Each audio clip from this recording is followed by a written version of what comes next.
Hey everybody, it's Rebecca from Sun Dragon Tips and Tricks. Really quick video today to just say I've had a heck of a day.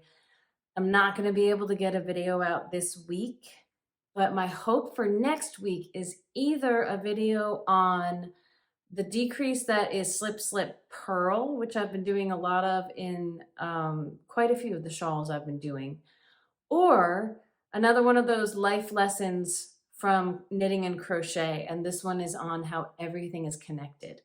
So if you have a preference of which video you'd like to see next week, leave it in the comments below and I will do my best to plan for that one that I get the most response on, right? So I hope you all are having a good week or a good beginning to your week. I feel like it's almost the end of my week. I don't know. I hope you're having a good day and whenever you watch this, and may your crafting be filled with joy and confidence. And I will try to get back to it next week. I think I just need a little bit of a mental break. I love you all and I miss you. And let me know what you'd like to see a video on. Blessings and peace, crafting with joy and confidence, as I like to say. And yeah, that's all I got this week. I love you all. Bye.